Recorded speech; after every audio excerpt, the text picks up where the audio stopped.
جنازہ آیا دولہا کا, ولیمہ تھا, ایک رات زوجہ کے ساتھ گزاری, ولیمہ جس دن تھا ہارٹ اٹیک سے انتقال ہو گیا.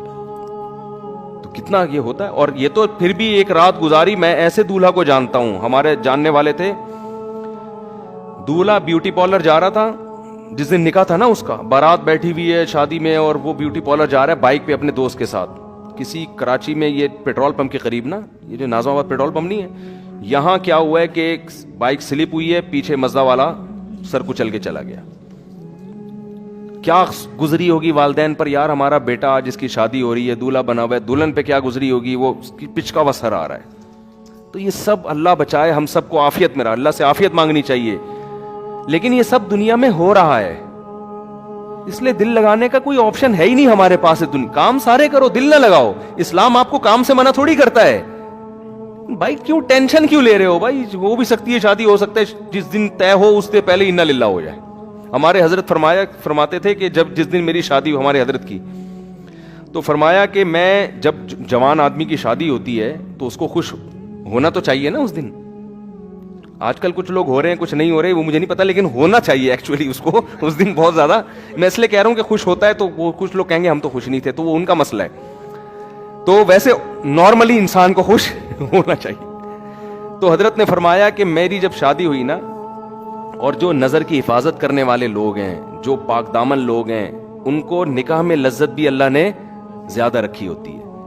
تو حضرت فرماتے ہیں کہ میں جب گھر والوں کے پاس جانے لگا تو میں نے دل میں سوچا کہ اگر اس وقت موت کا فرشتہ آئے اور کہ چل بھائی آخرت کے لیے, تو تیرے دل پہ کیا گزرے گی ہے بھائی.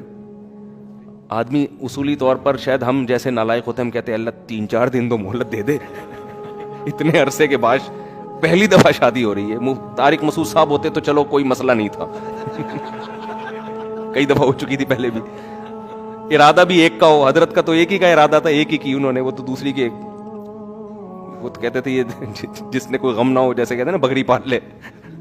تو کیا حالت ہوگی. اور پاک دامن, اور ہمارے حضرت کی صحت بھی بڑی زبردست تھی. میرے شیخ حضرت مفتی رشید احمد صاحب رحمہ اللہ تعالی لدھیانہ کے, پنجاب کے تھے, سب سنوبر کے تنے جیسا ان کا قد تھا ماشاءاللہ, بہت زبردست صحت حضرت کے. جب بھی کئی واقعات ہیں حضرت کے, جب بھی تو نہیں کہہ سکتا, واقعات ہیں. انوار الرشید میں جو ان کی کتاب ہے اس میں لکھے ہوئے ہیں کہ کلائیاں توڑی ہیں پھڈوں کے دوران, ٹھیک ہے نا, پہلوانوں کی کلائیاں توڑی ہیں, تھے دبلے پتلے. تو لیکن جب ان کی لڑائیاں ہوئی ہیں نا پھڈوں کے دوران, پہلوان کی کلائیاں توڑی ہیں, 2-3 پہلوانوں کی, کسی کی کلائی توڑ دی, کسی کا سیٹنگ آؤٹ ہو گئی, بھاگ گئے وہ. تو بہت زبردست فائٹ کرنا جانتے تھے, بڑی خاندانی صحت رکھی ہوئی تھی. تو صحت مند آدمی وہ تو ظاہر ہے اور زیادہ اس کو نکاح میں رغبت ہوتی ہے. تو حضرت فرماتے ہیں میں نے اپنا محاسبہ کیا. وہ ہر وقت نا اپنے آپ کو چیک کرتے تھے یہ بڑے لوگ کہ ہم آخرت سے غافل تو نہیں ہو رہے کہیں, یعنی ہر وقت چیک کہ دنیا کی نعمتیں تو ساری رکھنی ہیں, لیکن آخرت کو ہمیشہ دنیا پہ ترجیح. بھائی تیار ہر وقت موت کے لیے.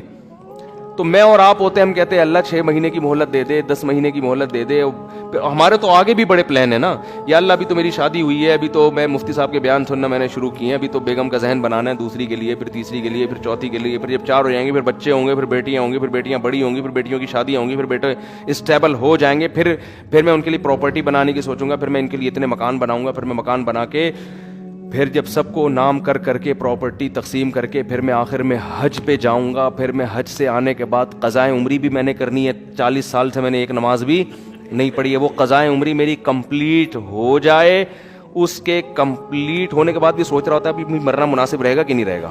وہ 2-3 کوئی چیزیں رہ تو نہیں گئی ہیں, ابھی بھی سوچ رہا ہوتا ہے کہ ابھی مناسب ہے کہ نہیں. تو بچے بھی ہو گئے, بچوں کی شادیاں بھی ہو گئیں, سارے کام دھندوں سے فارغ ہو کر پھر 4 مہینے بھی تبلیغ میں بہت عرصے سے سوچا. جو نیک لوگوں کی بات کر رہا ہوں, جو برے لوگ ہیں وہ تو کہتے ہیں سوال ہی پیدا نہیں ہوتا کہ میں دنیا سے جاؤں, یہ تو ہو ہی نہیں سکتا. جو نیک ہے پرہیزگار ہیں ان کی بات. پھر آخر میں یار ہم 4 مہینے بھی تبلیغ میں ہم نے کب سے سوچا ہوا تھا, جب سب کاموں سے فارغ ہوں گے تو حج کیا, پھر 4 مہینے کے لیے تبلیغ میں جا کے فارغ ہو کر آئے.